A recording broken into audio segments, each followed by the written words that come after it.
retrouve aujourd'hui pour démarrer une nouvelle semaine de vlog. J'espère que vous allez bien, j'espère que vous avez passé un bon week-end. Le mien, oui, il fut bon parce que j'ai enfin terminé le 7e tome de la saga des 7 sœurs de Lucinda Riley. Et bon Dieu que c'était long d'en arriver au bout. Je suis ravie, je suis soulagée, j'ai l'impression qu'on m'a enlevé un énorme poids de la poitrine et ça c'est véritablement trop cool. Mais je ne vais pas vous parler de ce livre et vous donner mon avis lecture là-dessus parce que je l'ai fait dans le précédent vlog et donc ce serait bête de se répéter étant donné que vous pouvez cliquer juste ici dans le petit i pour aller voir mon précédent vlog et du coup connaître mon avis un petit peu plus détaillé sur ce fameux 7e tome. Donc n'hésitez pas, si vous n'avez pas encore vu mon vlog précédent, allez-y, je vous le mettrai comme d'habitude dans le petit i juste ici. N'hésitez pas, c'est toujours bien de suivre les vlogs dans l'ordre et puis d'écouter ma douce et mélodieuse voix vous parler de bouquins. Voilà. Alors, sinon, comme je le disais dans le précédent vlog que je viens de conclure d'ailleurs à l'instant, je suis en pleine lecture de Les Enfants du Lac de Ivar Léon Menger, que je lis dans le cadre du Black November organisé par Séverine du compte YouTube et Instagram Il est bien ce livre. Donc comme chaque année au mois de novembre, elle organise un challenge dédié à la littérature noire, au thriller polar, roman policier, cozy mystery, etc. Avec chaque semaine une thématique différente et donc cette semaine qui commence aujourd'hui, donc le 3 novembre, la thématique c'est lire un thriller avec le mot enfant dans le titre ou un enfant sur la couverture. Et donc moi dans ma palle j'avais ce livre-ci que j'ai acheté à la foire du livre de Bruxelles.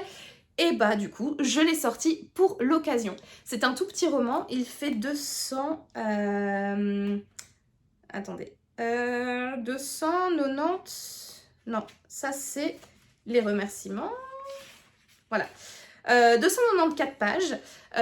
J'en suis à la page 50. Voilà, j'ai lu les 4 premiers chapitres. C'est un donc tout petit roman qui, au niveau du résumé, on va suivre Juno, qui est une jeune adolescente de 16 ans qui vit sur une île avec sa famille, qui est composée de son père, de sa mère et de son petit frère Boy, qui a 12 ans.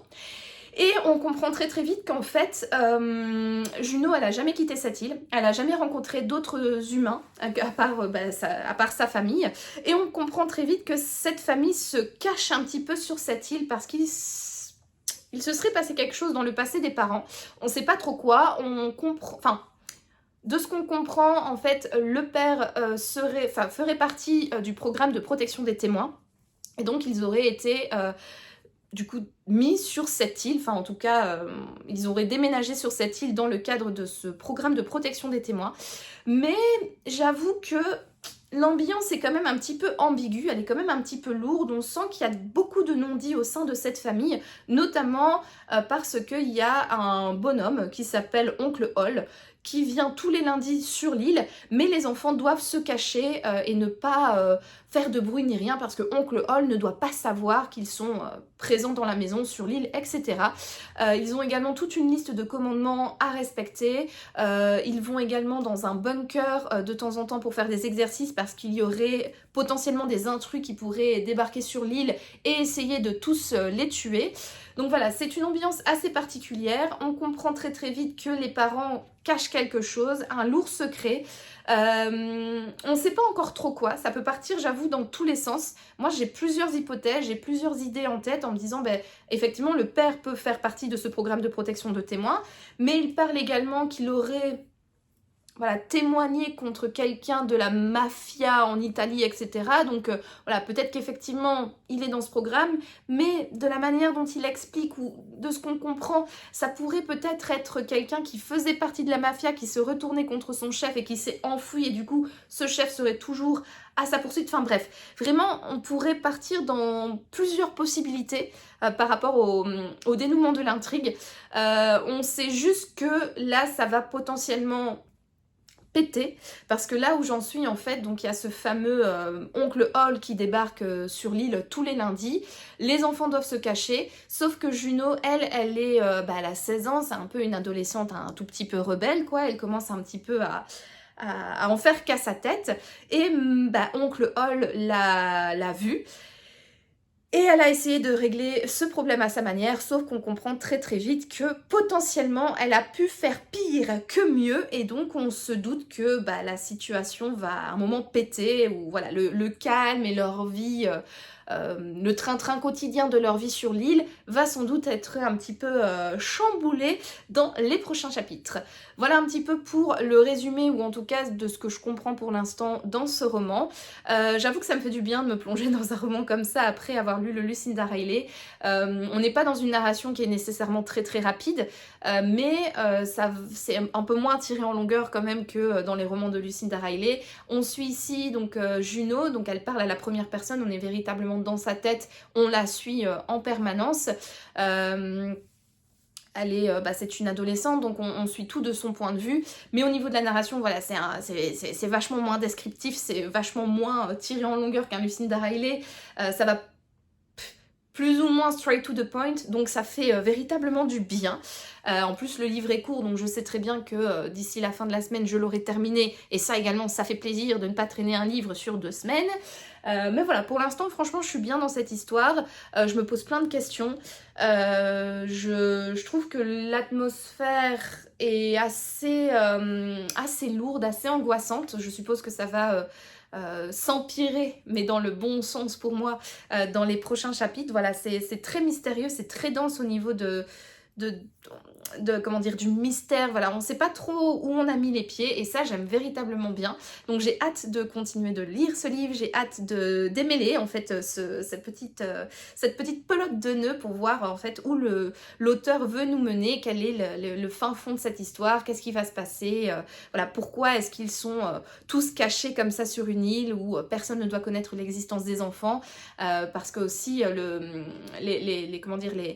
la famille ne quitte jamais l'île, il n'y a que le père qui part une fois par mois en bateau, en ville apparemment, pour faire quelques courses, donc ça on le sait dès le début, mais à part ça il n'y a personne qui quitte l'île, les enfants ne savent pas nager, donc voilà, c'est très particulier, et j'ai envie de savoir du coup tous les tenants et aboutissants de cette situation familiale un peu particulière.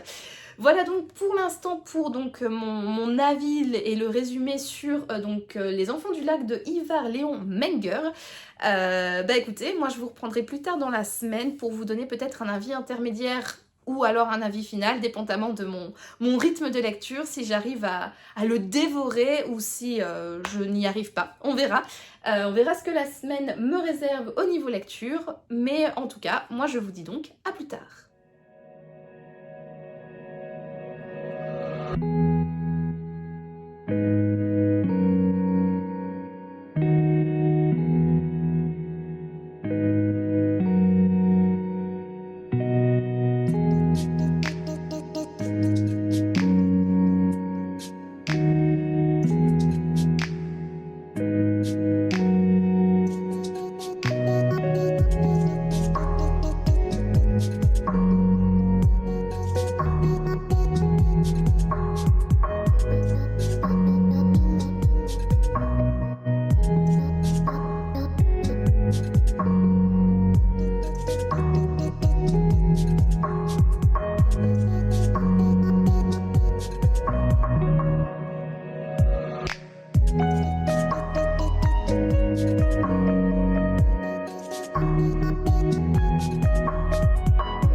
Hello, c'est avec une bonne petite tasse de Rooibos amande et mon petit pilou-pilou que je vous reprends pour clôturer cette semaine de vlog. Alors vous excuserez ma tenue, mais je suis rentrée un petit peu tard du travail et du coup j'ai directement été courir, et donc en rentrant j'ai pris ma douche, tout ça.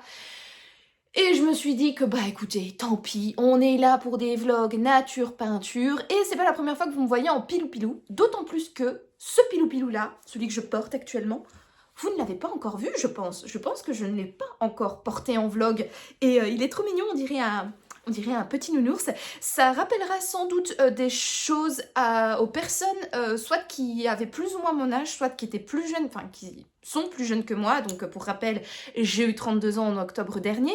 Mais ces pulls-là, c'est les pulls de Lola Elisa et c'était vachement à la mode aux environs de 2012, 2013, 2014. En tout cas, toutes les personnes qui étaient encore au collège, lycée, école secondaire portaient toujours ces pulls. Et moi, j'étais déjà à l'université à l'époque et je rêvais d'avoir un de ces pulls-là parce que je les trouvais trop beaux, en plus trop confortables, bien pilou fluffy. Et donc, du coup, je l'ai acheté en étant déjà à l'université. Et du coup, je sais pas si ça vous rappelle quelque chose. En tout cas, en Belgique, que ce soit à Tournai, donc ma ville natale, ou à Louvain-la-Neuve, là où j'ai fait mes études, c'était un petit peu la folie, ce genre de petits pulls. Ils étaient tout le temps en rupture de stock chez Lola Elisa.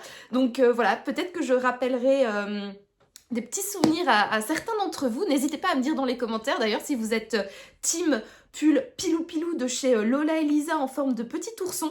Voilà, j'aimerais bien le savoir. En tout cas, le mien, je vous avoue, il date. Je vous dis que c'est un pilou, mais c'est peut-être plus un pilou, en fait, parce que clairement, ça se voit qu'il est passé des dizaines et des dizaines de fois à la machine.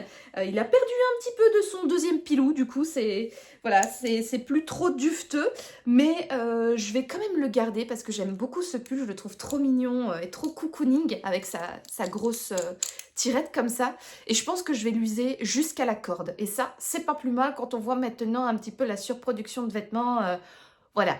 Bon, on n'est pas là pour parler écologie, on n'est pas là pour parler recycling ou vêtements, on est là pour parler bouquins et donc je vais vous faire un petit update lecture parce que finalement je vous aurais pas repris dans la semaine qui est passée à une vitesse incroyable, je l'ai pas vu passer. En plus on avait pas mal de trucs à faire avec mon mari, les soirées, donc du coup voilà. Je vais commencer par un petit update sur ma lecture audio, donc que j'écoute pendant mes runs. Je suis bientôt à la fin, il me reste un tout petit peu plus d'1 heure d'écoute et je suis à la page 677 sur 763. Voilà, donc il me reste moins de 100 pages. Je suis bientôt à la fin, j'ai trop hâte parce que j'ai hâte déjà de le terminer. Mais surtout, je vous disais dans le vlog précédent que je commençais un petit peu à me lasser de cette histoire, que c'était un peu long, un peu tiré en longueur, etc. Alors oui, je reste toujours sur cette idée parce que c'était plus de 22 heures d'écoute et donc du coup, il a quand même fallu se les farcir. Hein. Mais là où j'en suis, j'avoue, depuis une petite heure, depuis les derniers runs là, que j'ai fait, je commence à prendre un petit peu plus de plaisir parce qu'on sent que les choses avancent, on sent que la tension monte et on sent que pour Ernesto Pérez, donc je sais plus, je vous en ai pas encore parlé dans ce vlog, je pense, de ce livre-là. Donc, vite fait pour le résumer, on a la fille du gouverneur de Louisiane qui a été enlevée par Ernesto Pérez et celui-ci ne donnera des indices sur la localisation de cette demoiselle, si elle est en vie ou pas, patati patata, enfin bref, il ne parlera du cas de cette fille que si il arrive à expliquer l'histoire de sa vie à un flic qui est dénommé Ray Hartman. Et donc Ray Hartman, lui, il habite à New York et donc le FBI fait venir de New York Ray Hartman jusqu'en Louisiane, en Nouvelle-Orléans, pour qu'il puisse interroger du coup Ernesto Pérez, pour qu'il lui livre l'histoire de sa vie, pour in fine avoir des informations sur la fille du gouverneur qui l'a enlevée, pour pouvoir la trouver de préférence vivante, hein, n'est-ce pas? Et donc il va nous expliquer un petit peu toute l'histoire de sa vie et à travers l'histoire de sa vie, ça va retracer un petit peu toute l'histoire de la mafia, ou en tout cas une grande partie de l'histoire de la mafia américaine sur plus de 50 ans. Avec, lui c'est un Cubain qui va rentrer dans la mafia italienne, il va se déplacer de New York à Chicago, à Las Vegas, à Miami, Nouvelle-Orléans, enfin bref, il va véritablement voyager partout aux États-Unis pour travailler pour la mafia, donc c'est-à-dire violence, meurtre, comment on dit, pas prostitution, mais enfin si, il y a beaucoup d'utilisation de la prostitution, mais également de l'autre côté. Punaise, je trouve plus le mot. One eternity later. Dans le proxénétisme. Ah, voilà, je l'ai. Dans le proxénétisme. Bon, il est pas trop dans le proxénétisme, mais bon, on va parler de proxénètes, de prostituées, sexe, drogue, alcool, et tutti quanti, meurtre, violence, tabassage, passage à tabac, qui est le synonyme de tabassage, vous me direz. Enfin bref, on est véritablement dans un milieu extrêmement violent, quoi, dans un milieu de mafieux, un milieu de personnes sans foi ni loi, qui n'ont aucun scrupule à faire du mal aux autres et à leur ôter la vie. Et là, en fait, on arrive à la fin de la vie d'Ernesto Pérez, ou en tout cas à la fin de son histoire, et on sent que la tension monte. On sent véritablement que voilà, il s'est pas fait que des amis dans ce métier. On sent que même la mafia commence un petit peu à l'utiliser pour ensuite mieux le jeter. Enfin voilà, il y a véritablement... Ça commence un petit peu à péter dans sa vie. Il y a eu plein de rebondissements. Et en fait, depuis qu'il y a eu ces rebondissements un petit peu négatifs pour lui, je trouve que l'histoire devient de plus en plus intéressante et de plus en plus haletante. Et j'ai hâte, en fait, de connaître la fin de son histoire, et surtout pourquoi est-ce qu'il a enlevé la fille du gouverneur, où est-elle, est-ce qu'elle est vivante, etc. Qu'est-ce qu'il lui a fait, et un peu de connaître, en fait, tous les dessous de cette histoire, quoi. Donc voilà, bientôt terminé, j'en suis ravie et je suis contente pour cette fin de roman. Je prends pas mal de plaisir, donc c'est vachement cool, quoi. Je subis un petit peu moins ma lecture, et pour mon plus grand plaisir. Ensuite, la dernière fois que je vous avais pris, je vous disais que j'étais en pleine lecture de Les Enfants du Lac de Ivar Léon Menger, donc qui est un auteur allemand. J'ai remarqué dans le résumé que je vous ai fait dans le vlog précédent, et le résumé du coup que je vous ai fait dans le rush précédent, n'avait pas été à 100% complet. Donc je vous avais expliqué qu'on suivait Juno, qui était une jeune adolescente de 16 ans, qui vivait avec sa famille sur une île, et on sentait qu'il y avait quelque chose de louche avec cette famille, parce que ils vivent en autarcie. Juno n'a jamais côtoyé d'autres humains à part sa famille. Ses parents donnent des règles à suivre. Notamment, l'une des règles, c'est quand une personne de l'extérieur vient sur l'île le lundi matin, ils doivent absolument se cacher et ne jamais montrer qu'ils existent. Ils ne doivent pas traverser le lac qui sépare leur île de l'autre côté, quoi.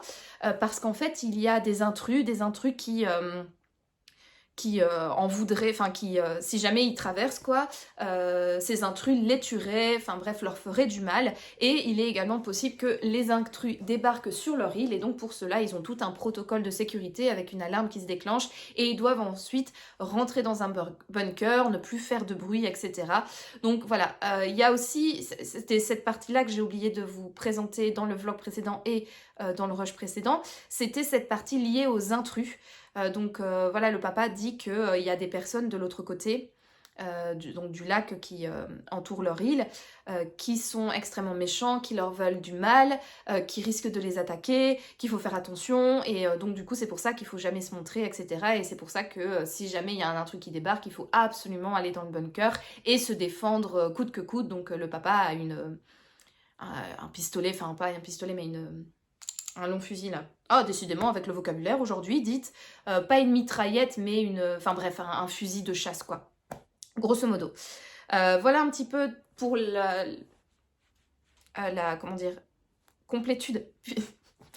Ça ne veut pas, hein. Ça ne veut pas.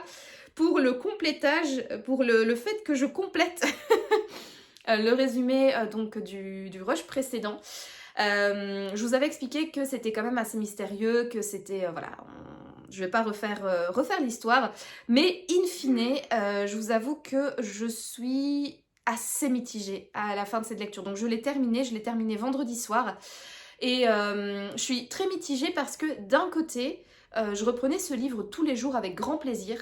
Je trouvais que c'était une histoire agréable, j'avais vraiment envie d'y retourner, j'étais bien quand j'étais dedans, j'ai pris du plaisir à lire ce livre.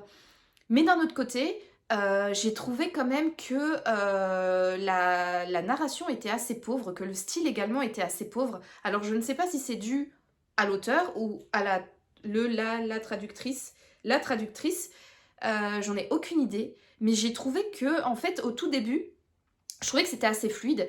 Je trouvais que ça se lisait vite, on était bien dans l'histoire, c'est une adolescente qui parle, donc forcément le vocabulaire n'était pas extrêmement riche, et ça me gênait pas au début, mais en fait au plus j'avançais dans le roman, au plus il y avait quelque chose qui me gênait, et je me suis rendu compte qu'en fait c'était clairement la plume de l'auteur, en fait le style, qui est pas si fifou que ça, quoi. C'est clair que, je vais encore parler de lui, oui, mais quand on compare à un Nicolas Lebel, clairement, il y a vraiment pas photo. Là, on est quand même dans un style qui est beaucoup plus pauvre. Et je trouve qu'à la longue, même si le roman n'est pas très gros, à la longue, c'est un peu gênant. En tout cas, moi, ça m'a un peu titillé. Autre chose qui me fait sentir assez mitigée, c'est que, in fine, je n'ai pas du tout cru au personnage. je trouve qu'il y a un manque d'approfondissement psychologique des personnages, et notamment de la petite adolescente, Juno, qui a 16 ans. Parce qu'il se passe des trucs, ok, très bien, mais je trouve que elle ne réfléchissait pas comme une adolescente de 16 ans, et je trouvais que la manière dont elle pensait et la manière dont elle agissait, ça servait beaucoup trop l'intrigue, et ça manquait vachement de crédibilité, parce que je ne pense pas qu'une gamine de 16 ans agirait et réagirait comme Juno le fait dans ce roman. Il se passe des choses. Je vais peut-être faire une partie avec spoil après pour approfondir. Ce que je vais spoiler, en fait, moi je l'avais deviné après le chapitre 3. La dernière fois que je vous ai pris, je pense que j'avais terminé le chapitre 4. J'avais plusieurs suppositions en tête. J'avais l'une d'elles qui était la numéro 1. Et en fait, qui n'a fait que se confirmer tout du long du roman. Et finalement, l'idée principale que j'avais en tête, ça s'est avéré ça. Ce qui fait que, en fait, in fine, ce roman n'était pas vraiment surprenant. Parce que c'était un petit peu cousu de fil blanc, c'était un petit peu... on sentait venir le truc vraiment de très très loin. Et je sais plus quand est-ce qu'était... Ouais, je dirais après une 30aine de pages. Ouais, c'est pendant le chapitre 3 que j'ai eu cette idée-là qui m'est venue en tête, qui ne m'a plus lâchée, et qui, in fine, s'est avérée totalement vraie. Et donc, finalement, c'est ça aussi pourquoi je suis mitigée. Finalement, ce livre n'était pas une grande surprise, quoi. Moi, je m'attendais jusqu'au bout à recevoir une claque et à être totalement dans le faux, à me dire « Waouh, l'auteur m'a manipulé, génial, etc. » Et puis, finalement, non. Ce que j'avais deviné après 30 pages, ça s'est avéré vrai. Voilà. Donc du coup, maintenant je vais passer à la partie avec spoil. Donc si vous ne souhaitez pas en savoir plus sur ce livre, je vous mettrai un petit timecode juste ici pour que vous puissiez passer ce que je vais dire. Je vous laisse encore 2 secondes. Voilà, j'espère que vous êtes partis. Attendez, avant, je vais boire le petit thé. Donc ça permet aux personnes qui galèrent un petit peu avec la technologie de pouvoir... Parce que j'ai encore un truc en bouche. Essayez de le faire partir. Glamour. Non seulement je ne sais pas parler dans ce vlog, mais je suis extrêmement glamour. Ma petite tasse, c'est une tasse Starbucks. Je ne sais pas si je vous l'avais déjà montré, en forme de citrouille, avec le petit chat noir comme ça sur le bord. Je la trouve trop trop mignonne. C'est la tasse d'automne de cette année. Et elle a fait fureur parce qu'elle n'est pas restée longtemps en boutique au Luxembourg. Moi, j'y suis allée le premier jour, je l'ai tout de suite achetée. Pour mon plus grand plaisir, parce que comme vous le savez, j'adore les petits chats. Voilà, allez. Passons maintenant donc à la partie avec spoil de ce livre. Donc en fait, Juno et son frère Boy, c'est 2 enfants qui ont été enlevés par les 2 personnes qu'ils appellent père et mère. Ça, on s'en rend très vite compte parce que comme du coup, dès qu'il y a quelqu'un qui débarque sur l'île, ils doivent absolument se cacher, ils doivent pas parler à cette personne. Enfin voilà, la personne ne doit pas savoir qu'elles existent. Ça m'avait tout de suite un petit peu mis la puce à l'oreille en disant tiens, pourquoi les enfants ne peuvent pas être vus? Et donc je me suis dit ça doit sans doute être parce qu'il y a une situation illégale derrière. Et quand on parle d'enfants et de situations illégales, c'est souvent des enfants qui ont été du coup enlevés. Et donc effectivement, Juno, donc elle a 16 ans, elle a été enlevée à l'âge de 4 ans sur des plages d'Italie. Donc ses parents sont anglais, ils étaient en vacances en Italie et elle s'est fait enlever sur une plage. Et Boy, lui, donc qui est son frère qui a 12 ans, a été enlevé à l'âge de 2 ans dans une crèche en Suède. Et donc ils ont été emmenés sur cette fameuse île qui est également dans un pays nordique, on suppose également la Suède. Et leurs parents sont allemands, donc ils leur parlent allemand. Enfin bref, c'est une famille allemande qui habite sur cette île. Et en fait, comme ils habitent quand même en autarcie, il n'y a que le père, la mère et les 2 enfants. C'est une situation familiale quand même relativement spéciale, avec en plus les enfants ont été matraqués depuis leur plus jeune âge, qu'il fallait faire attention aux intrus, qu'il fallait pas passer de l'autre côté du lac, qu'il fallait se cacher dès que quelqu'un arrive, enfin bref, ils ont hyper été matraqués. Et en fait, Juno, elle, bien qu'elle soit dans sa phase adolescente, donc elle est un peu rebelle, elle se pose des questions, etc. Ça, c'est quelque chose que je comprends tout à fait. Mais en revanche, il y a, donc elle va... à un moment aller voir l'oncle Hall, donc qui est cette personne qui arrive sur l'île qui normalement ne doit pas être au courant de leur existence. Finalement, elle se fait voir par l'oncle Hall. Elle essaie un petit peu de sauver la situation en allant lui parler, en lui disant oui, ne parlez pas de nous, etc. Lui, bien évidemment, hein, voilà, on comprend tout de suite, enfin, il la prend en photo, il a l'air totalement perdu, il se pose plein de questions, etc. Donc on se doute bien que c'est par lui que tout va péter. Effectivement, il prévient les flics, etc. Les flics, grâce à la photo qu'il a prise de la petite Juno, arrivent à identifier cet enfant parce que apparemment donc elle a disparu à l'âge de 4 ans, mais chaque année les journaux de l'Europe entière mettaient à jour son portrait robot vieillissant. Ça déjà, je sais pas si ça se fait, j'avoue je me tiens pas trop informée des enfants qui ont disparu depuis longtemps et de voir si chaque année, ou en tout cas on met relativement souvent à jour les portraits robots, mais par exemple je me souviens il y a quelques années, je pense que j'étais quand même adolescente ou même enfant, il y a une petite Maddie qui a été enlevée, je sais plus du tout la finalité de cette histoire, si son corps a été retrouvé ou pas, mais en tout cas, enfin je sais pas, j'ai pas image en tête de voir le portrait si cette fillette est toujours portée disparue. J'ai pas idée que dans les journaux, il y a des portraits robots comme ça de personnes disparues en Europe, de gros cas, qui revient tous les ans dans les journaux, que ce soit la presse écrite sur Internet ou la télévision, que le portrait robot circule, mis à jour chaque année, en faisant comme si la gamine, elle avait vieilli. Enfin, moi, j'ai pas du tout ça en tête. Peut-être que ça se fait, parce que j'avoue, je me tiens pas non plus informée, enfin je lis pas les journaux papier, je lis pas les journaux sur internet, et je regarde pas non plus les informations à la télé parce que je trouve que c'est totalement anxiogène, mais bon bref, parenthèse fermée. Donc je trouve ça quand même bizarre que 12 ans après, le gars il voit la petite, il se dit ah tu ressembles à quelqu'un, attends je vais te prendre en photo, qui communique la photo aux flics, je sais pas, ça j'ai trouvé ça bizarre, déjà. Mais en plus, donc il y a, suite à tout ce tintouin, il y a des flics qui vont débarquer sur l'île, enfin un flic qui s'appelle Lucas, qui a apparemment 25 ans, qui est conducteur de drone, enfin bref, il débarque sur l'île. Et Juno, qui est une jeune adolescente, 16 ans, les hormones bouillonnant, tout ça, elle tombe sous le charme de Lucas, elle lui fait tout de suite confiance, Lucas lui explique que c'était une petite fille qui avait été enlevée, et donc du coup elle remet toute son histoire en perspective, et elle n'a plus qu'un seul but, c'est de quitter l'île avec Lucas, pour fuir en fait ses parents qui l'ont en fait kidnappée. À cette histoire, elle arrive en fait à trouver comment dire, des sources pour la rendre crédible, parce qu'en fait sa mère, dans le bureau qui lui est donc, où elle n'a pas le droit d'aller, il y a des albums photos, et sa mère en fait a un album photo avec toutes les coupures de presse qui parlent de la disparition de cette petite fillette donc, qui avait été enlevée à 4 ans. Et donc du coup en trouvant cet album, elle a la confirmation qu'elle a bel et bien été enlevée, et donc du coup elle est complètement contre ses parents, et elle fait absolument tout pour essayer de quitter l'île.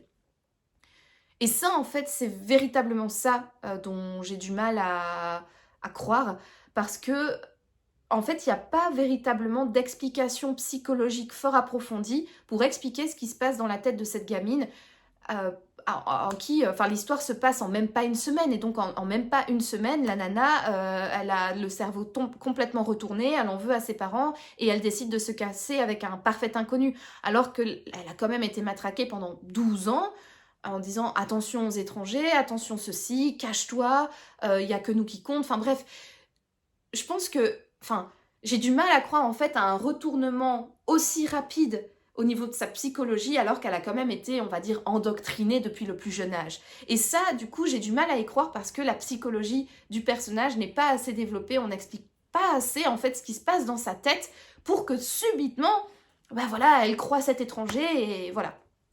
C'est véritablement ça en fait où je me dis que voilà, je comprends pas trop la psychologie. Pareil, à la fin, on a un petit prologue qui se passe 5 mois après les événements, parce que bien évidemment, voilà, ils quittent l'île et ils retrouvent leur famille.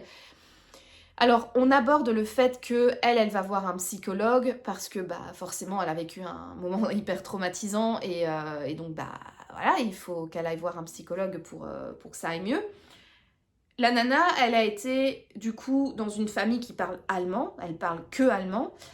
sa famille biologique est anglaise, donc sa famille biologique vient la prendre et l'emmène en Angleterre. Enfin, je sais pas, j'ai quand même l'impression qu'il doit y avoir un... Ça doit quand même être un vachement gros traumatisme, non? Enfin, je sais pas, et c'est abordé d'une manière totalement légère. En plus, elle vit pendant des années et des années avec son petit frère, donc qui a 12 ans. Elle en a 16, donc... Oui, enfin, elle a vécu quand même une grande partie de sa vie avec son frère, au moins 10 ans. Et donc, lui, forcément, il a été replacé dans sa famille biologique qui est en Suède.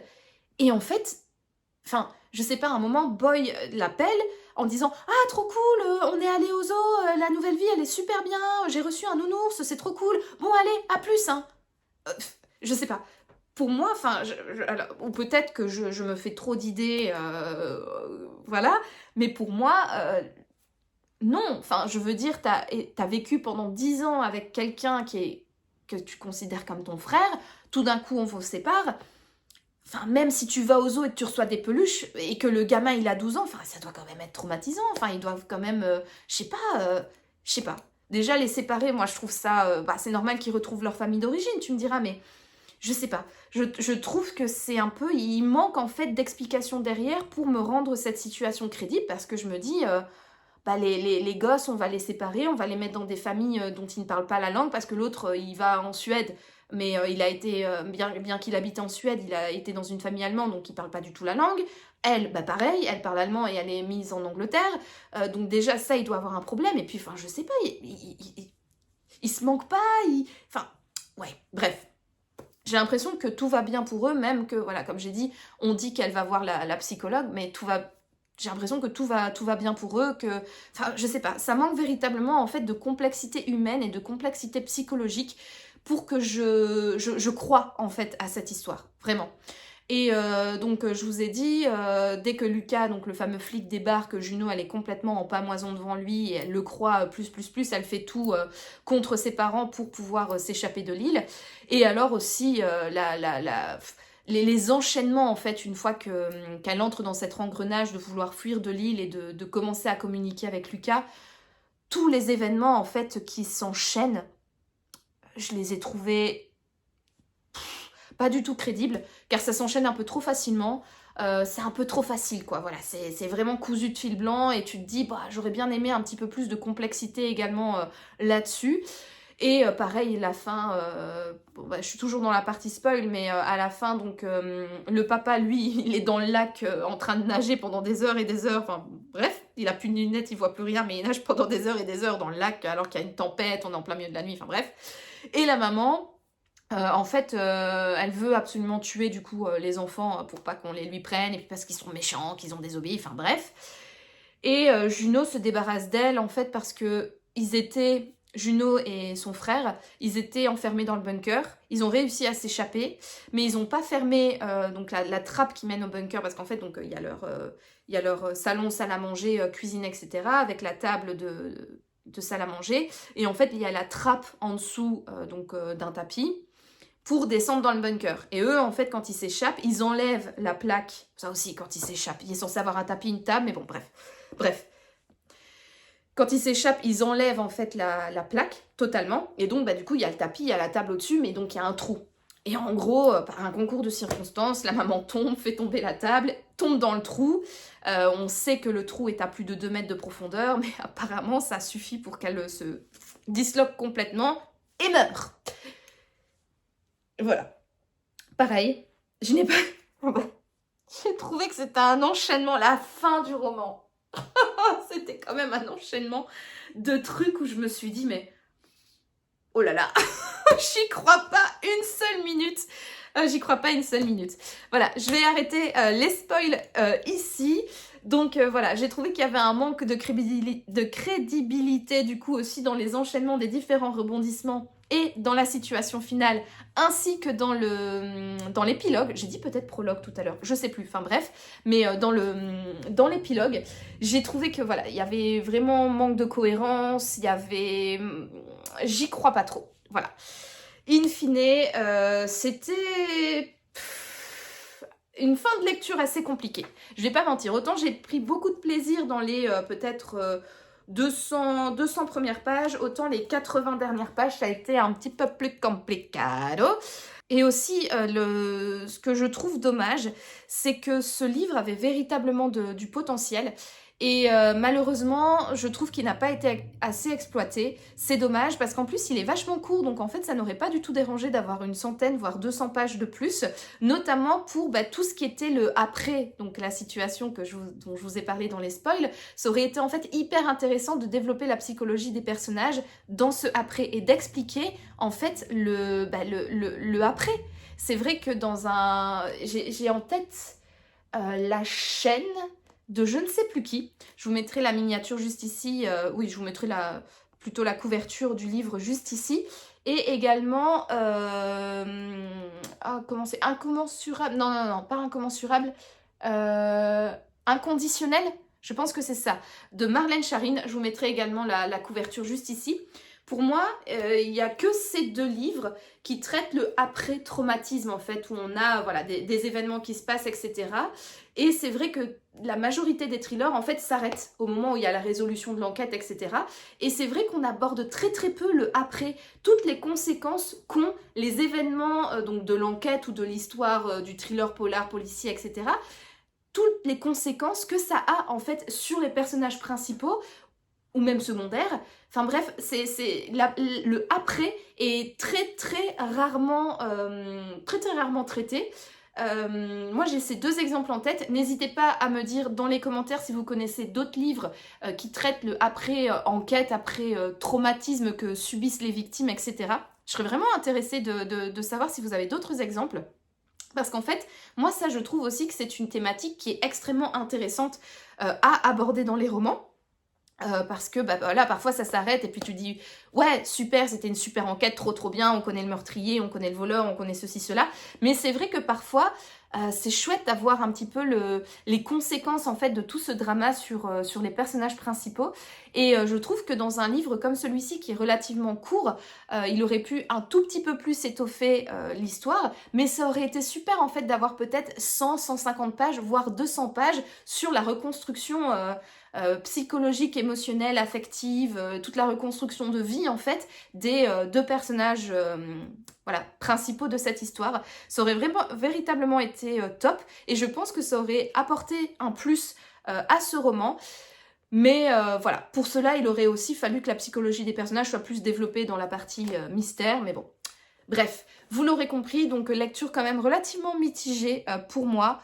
Ça se lit vite, enfin t'as envie d'y retourner, ça se lit quand même vite, mais in fine le fond de l'histoire, c'est pas plus oufissime.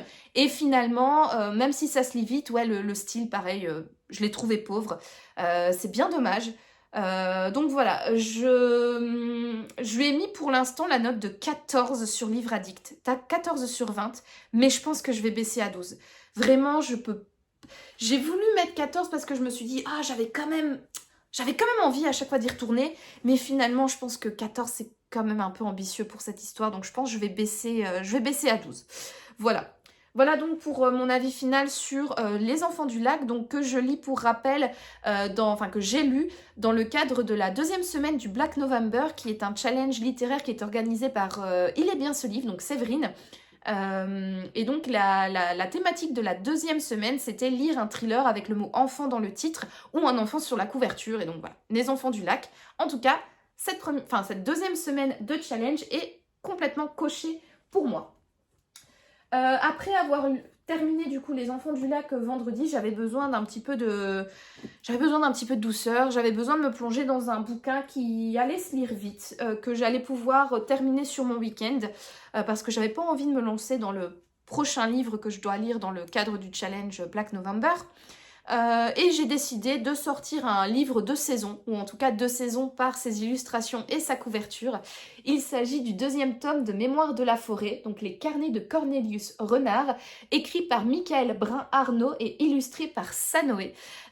Donc ça c'est un petit roman doudou, je suis sûre que vous l'avez déjà vu passer, que ce soit sur Instagram ou ici sur YouTube, parce que ça a eu un énorme succès à sa sortie.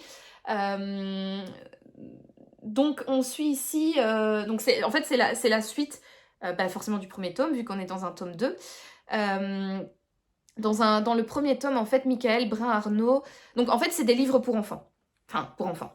Pas pour petits, moi je dirais quand même c'est peut-être la jeune adolescent, je dirais commencer à partir de peut-être 11-12 ans et plus bien évidemment parce que ça peut plaire bien évidemment à un public plus âgé, notamment les adultes, hein, parce que en fait c'est une histoire qui peut se lire aussi bien pour les enfants, c'est un joli conte en fait, c'est vraiment une histoire toute douce, toute mignonne avec des thématiques fortes qui sont abordées, mais c'est abordé vraiment avec légèreté et il y a également cette double lecture qu'un lecteur plus adulte peut avoir parce que il y a des petites blagues, des petits jeux de mots, des petites références à des films, des acteurs, etc. que dont seuls les adultes auront la référence. Les enfants, ça va leur passer complètement au-dessus. Donc il y a ce degré de lecture qui est quand même assez chouette pour les adultes. Et puis il y a ce côté très conte, très léger, très enfantin qui va pouvoir parler aux enfants, mais dont vraiment la profondeur extrêmement profonde du récit va peut-être plus parler aux adultes, ou en tout cas les adultes vont pouvoir un petit peu plus comprendre en profondeur les thématiques de ce livre, et les enfants en tout cas ça va les sensibiliser à ces thématiques et ça va leur permettre de leur apprendre des choses tout en douceur, en légèreté et en beauté. Voilà.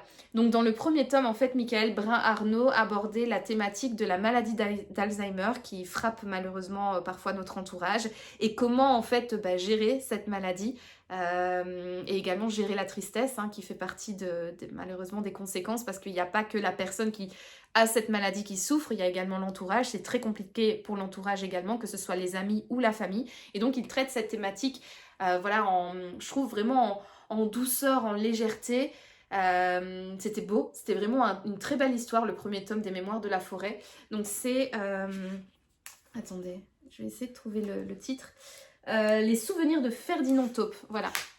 C'est ce livre-ci, donc c'est la thématique été, parce qu'il y a 4 tomes du coup pour les Mémoires de la forêt, chaque tome est dédié à une saison. Bon, honnêtement, ici, c'est illustré avec les teintes de l'automne. Ça se passe à l'automne, mais l'ambiance à l'intérieur n'est pas vraiment automnale, quoi. Donc, vous pouvez le lire en été si vous le souhaitez. C'est pas cozy, c'est pas pumpkin vibe, tout ça. J'ai pas trouvé.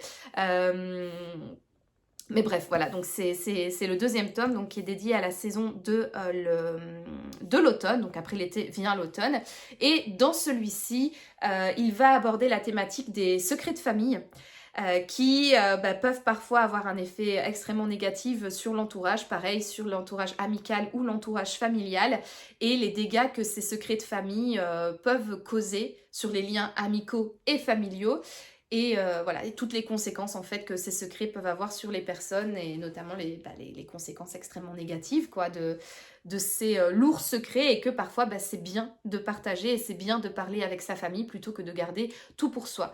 Et donc il va aborder cette thématique avec son personnage principal qui est donc Archibald Renard, qui en fait, donc il est libraire, il tient la librairie du petit village de Belle-Écorce, et un jour il y a un loup qui va arriver avec un titre de propriété en disant « Hey les renards, vous avez cette librairie sur 3 générations, mais en fait vous en êtes pas du tout les propriétaires, donc allez, oust, cassez-vous quoi !» Et donc le pauvre Archibald repart avec toutes ses affaires sous le bras parce que il est kické par le loup, parce que oui c'est le propriétaire légitime, effectivement, l'acte de propriété appartient à la famille loup. Et en déménageant, il va trouver le carnet de son grand-père qui le lance sur un jeu de piste en disant si tu veux connaître mon histoire, savoir pourquoi éventuellement il s'est passé des choses négatives, notamment avec la librairie, eh bien tu dois retrouver ces différents carnets et ça t'expliquera mon histoire, et donc ça dévoilera en fait le secret que le grand-père de Archibald Renard a toujours tenu sur son cœur et qui a mené malheureusement son petit-fils à devoir céder la librairie, à devoir quitter la librairie comme ça sur le champ. Et également, on va partir du coup dans le passé du grand-père de Archibald et on va comprendre pourquoi est-ce que sa famille a explosé, notamment son mariage avec du coup la grand-mère de Archibald. Et pour partir à la quête de ces carnets, il va être accompagné par son neveu qui est également un petit renardeau qui s'appelle Bartholomé. Voilà, donc ils vont partir en quête des carnets du grand-père, donc qui s'appelle Cornelius. Et Cornelius, en fait, lui, il est toujours en vie, mais pareil que Ferdinand Taupe dans le premier volume. Donc Ferdinand Taupe qui est frappé par la maladie de l'oubli-tout, donc la maladie de l'Alzheimer. Ici, Cornelius a eu un orage dans sa tête, donc on comprend qu'il a eu une attaque, ou en tout cas voilà, une attaque cérébrale.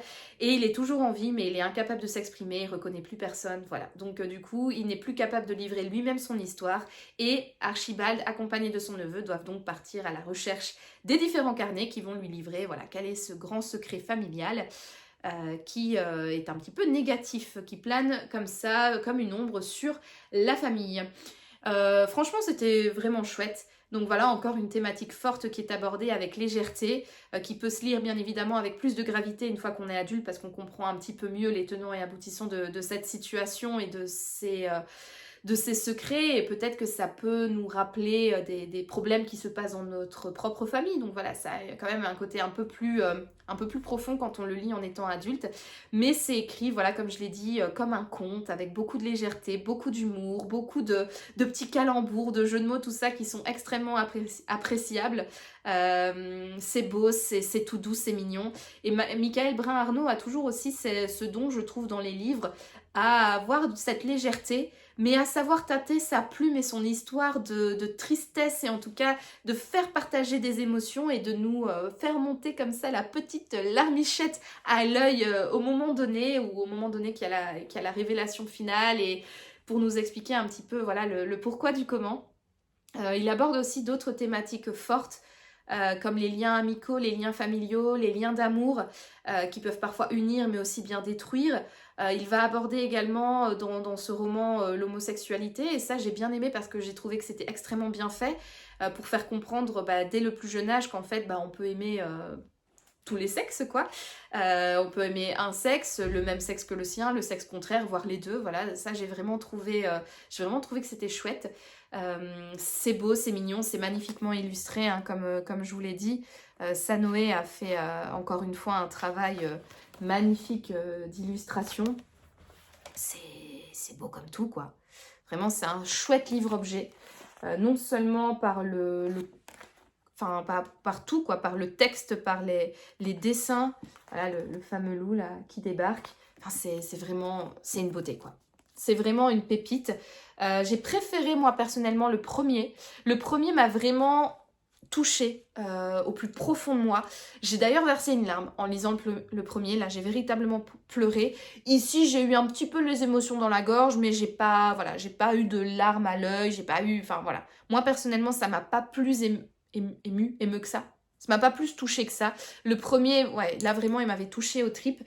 Mais voilà, c'est quand même une belle histoire, c'est vraiment sympathique. Et donc j'ai hâte de continuer donc avec le tome dédié à l'hiver et au printemps, parce que les 4 sont sortis, les 4 sont disponibles. Et je pense que comme là je suis bien lancée, une fois que j'irai à Paris, je vais à Paris en décembre, je passerai donc au Renard Doré, qui est la librairie tenue par Michael Brun-Arnaud. Et je pense que je prendrai du coup le tome 3 qui se passe en hiver.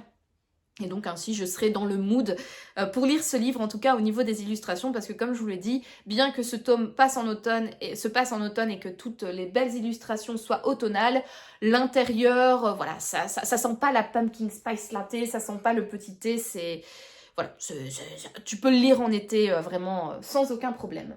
Voilà, oui, peut-être rajouter...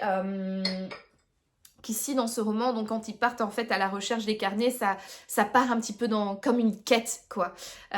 Donc c'est un peu roman d'aventure mêlé avec un petit peu de suspense, en se disant, parce qu'à chaque carnet, ils doivent trouver une personne qui détient le carnet, et en fait avant d'avoir le carnet, ils doivent à chaque fois pas vraiment résoudre un petit problème, mais bon, il se passe toujours quelque chose qu'ils doivent surmonter pour pouvoir accéder au carnet. Et donc ça a un petit côté addictif, un petit côté jeu de piste, un petit côté aventure qui est vraiment assez chouette. Voilà, donc c'était juste le petit truc que j'avais envie de rajouter à ce point de vue-là, mais en tout cas, vraiment très très chouette lecture. Et si vous ne connaissez pas Michael Brun-Arnaud, si vous ne connaissez pas les Mémoires de la forêt, franchement je ne peux que vous inviter à vous y pencher. C'est clair que c'est un pavé. Oui et non, ça fait 300 pages. Je l'ai commencé vendredi soir, je l'ai terminé samedi début d'après-midi. Ça se lit vite. La mise en page, c'est un livre pour jeunes adolescents, donc la mise en page c'est quand même très aéré, l'écriture est très grande. Franchement, ça se lit vite. Et ça en vaut la peine, c'est véritablement agréable, je trouve.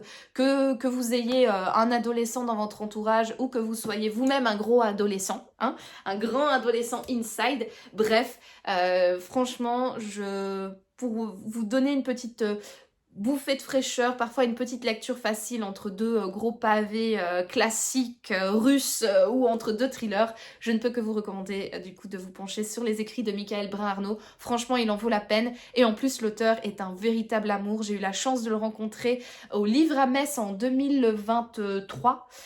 Quand j'y suis allée, c'est là d'ailleurs où je lui ai pris le premier et le deuxième tome et franchement, il est adorable, il est gentil comme tout. Sur Instagram, pareil, il est ultra disponible et franchement, c'est un amour et ça fait plaisir également d'acheter du coup des livres à des auteurs qui sont vraiment très gentils, très humains et incroyablement chouettes quand on les rencontre. Voilà, bon, j'arrête un petit peu de faire ma fangirl sur les mémoires de la forêt, mais voilà, je suis trop contente.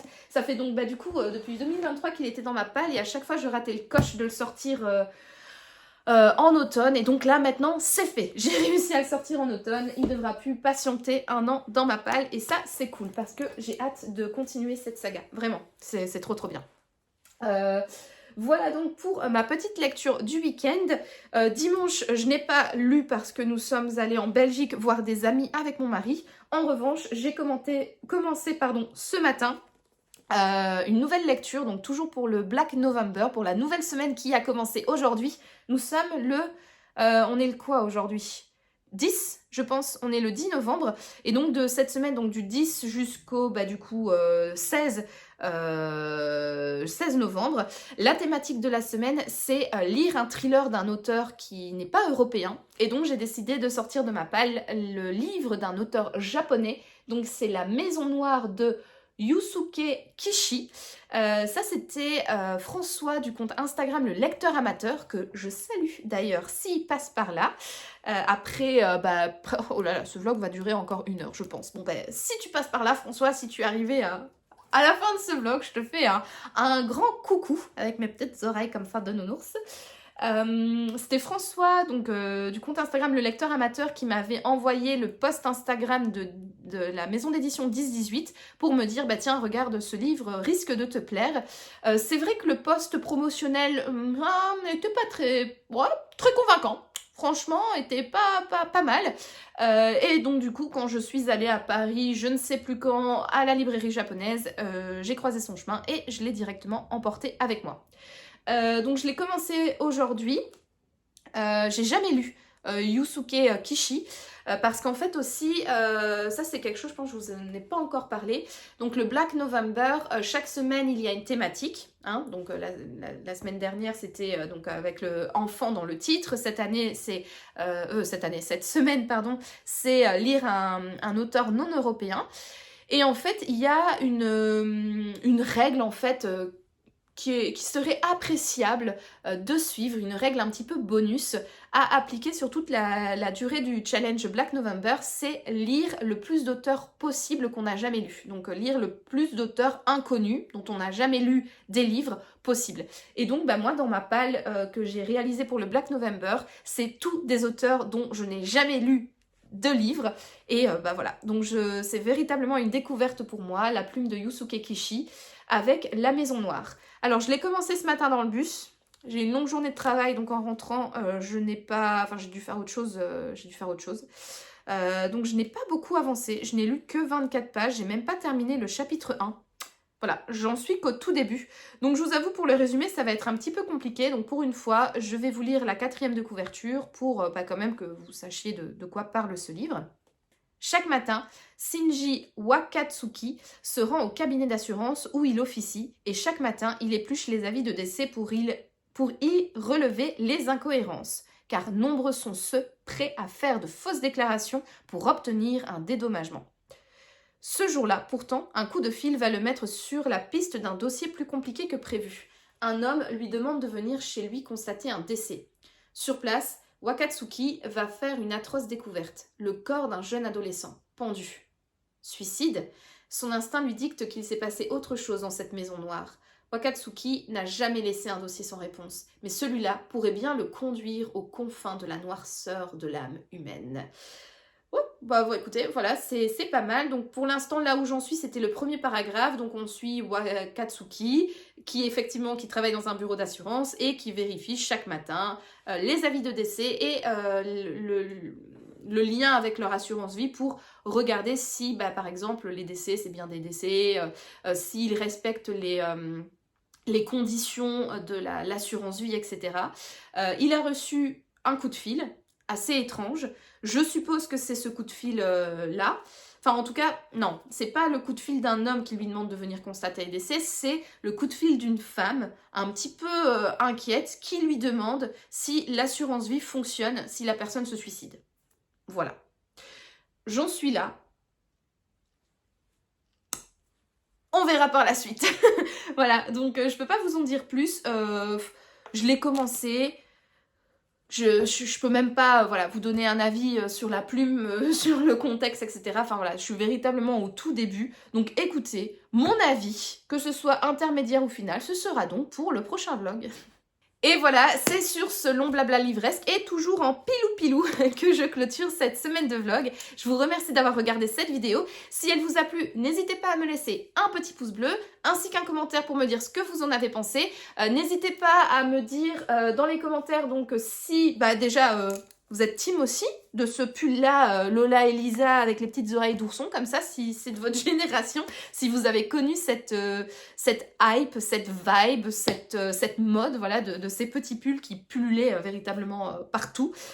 Si vous aussi vous connaissez des romans dont le après enquête, après drama, etc., montre un petit peu la reconstruction psychologique, ou en tout cas les conséquences que tous ces dramas ont eu sur les victimes.